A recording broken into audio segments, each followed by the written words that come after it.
Hello everyone, welcome to my channel Biology Bloom. We are going to discuss the very important botany MCQs for competitive examinations and for entrance tests in different universities and colleges.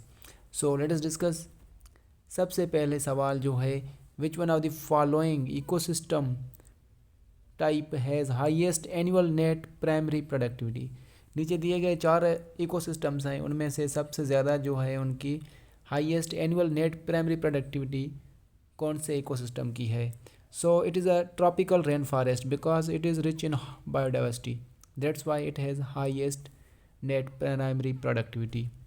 Next सवाल है, spore dissemination in some liverworts is aided by. Spores जो हैं कुछ liver words में जो disperse होते हैं वो किस स्ट्रक्चर की मदद से होते हैं?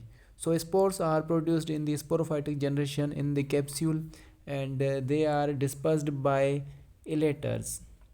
Elaters help in spores dispersion in liverworts. Which one of the following elements is not an essential micronutrient for plant growth? Plant की ग्रोथ के लिए नीचे दिए गए ऑप्शंस में से कौन सा ऐसा माइक्रोन्यूट्रिएंट है जो कि इसेंशियल नहीं होता? So it is a calcium Ca.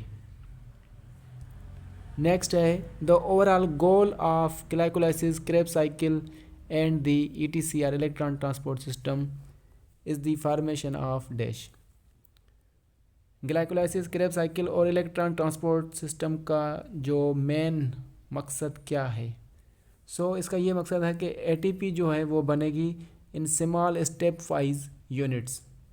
Option 3 इसका करेक्ट होगा. नेक्स्ट है, विच one of the following pairs is not correctly matched. नीचे दिए गए पेयर्स में से कौन से ऐसे पेयर्स हैं जो करेक्टली मैच्ड नहीं हैं? तो इनमें जो है आ जाएगा जिब्रेलिक एसिड जिसके सामने लीफ फॉल लिखा हुआ है. लीफ फॉल जो है वो अबिसिक एसिड का कैरेक्टरिस्टिक फीचर है. जिब्रेलिक एसिड जो है सेल को एलांगेट करने में हेल्प करते हैं. बाकी जितने भी हैं साइटोकाइनिन, सेल वॉल एलोंगेशन ये करेक्ट है. Indole acetic acid cell wall elongation ये भी करेक्ट है. Abscisic acid stomatal closure as well as leaf fall तो ये भी करेक्ट है. जबकि जिब्रेलिक एसिड जो है ये इनकरेक्टली मैच्ड है. Male gametes in angiosperms are formed by the division of. Male gametes angiosperm में कब बनते हैं, कौन सी चीज़ की डिवीजन के बाद? तो जनरेटिव सेल्स में जब डिवीजन होती है तब जाके मेल गैमीट्स फॉर्म होते हैं. इन पी प्लांट में येलो सीड्स जो हैं वो डोमिनेंट हैं टू ग्रीन. तो in a heterozygous yellow seeded plant, heterozygous कैसे होगा? Capital Y and smaller y होगा. तो ये जो है हेट्रोजाइगस येलो सीडेड प्लांट जो है क्रॉस्ड होगा विद ग्रीन सीडेड प्लांट जिसका कैपिटल वाई हम इसको इससे डिनोट करेंगे. What ratio of yellow and green seed plants would you expect in F1 generation? आप F1 जनरेशन में कौन सा रेशो एक्सपेक्ट करेंगे?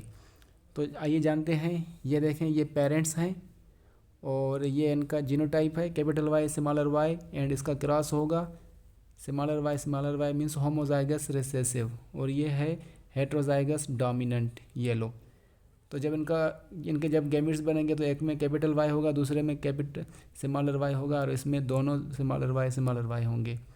जब इनके बेबीज़ बनेंगे या इनकी जो प्रोजेनी बनेगी F1 में वो हम इस तरह से बनाएंगे कि एक जो होगी वो होगी हेट्रोजाइगस डोमिनेंट और दूसरी होगी होमोजाइगस रिसेसिव. तो इसका रेशो बनेगा 50:50 या 1:1 भी बनेगा. तो यहाँ पर 50:50 डी ऑप्शन इसका करेक्ट होगा. Which one of the following is not a constituent of cell membrane. नीचे दिए गए ऑप्शंस में से कौन सा ऐसा मटेरियल है जो कि सेल मेम्ब्रेन का कंस्टिट्यूएंट नहीं है? तो ये है प्रोलीन. प्रोलीन कुछ अमीनो एसिड्स में मौजूद होता है. ये अमीनो एसिड का टाइप है जो कि सेल मेम्ब्रेन को फॉर्म नहीं करता. Which one of the following pairs of organisms are exotic species are invasive species which are introduced in the India? So it is the Lantana camara as well as water hyacinth. ये दोनों जो हैं exotic हैं और India में introduce किए गए थे. तो ये फ़ोटोज़ हैं, ये है लेंटाना कमारा के जो हाईली नॉक्शियस वीड है और ये है high water hyacinth, it is also highly noxious or invading weed. Gymnosperms में पोलन चैम्बर रिप्रेजेंट क्या करता है? So it is a cavity in the ovule in which pollen grains are stored after pollination. Pollination के बाद जो pollen grains store होते हैं, ये एक कैविटी होती है ओव्यूल में, और वहाँ पर पोलिनेशन के बाद पोलन ग्रेन्स में जर्मिनेशन होती है और मेल गैमेटोफाइट बनता है, फिर जाके फर्टिलाइजेशन होती है। 2 polynucleotide chains in DNA are, 2 polynucleotide chains जो डीएनए में हैं वो क्या होती हैं? Discontinuous, antiparallel, semiconservative, parallel. So they are antiparallel with each other. Last one है foolish seedling, disease of rice led to the discovery of foolish seedling, जो कि राइस में एक डिजीज़ है जो कि एक फंजाई जिब्रिला फ्यूजिकोराई की वजह से हो रही थी, जिसमें जो उनकी इंटरनोडल एलांगेशन हो रही थी मगर सीड की फॉर्मेशन नहीं हो रही थी।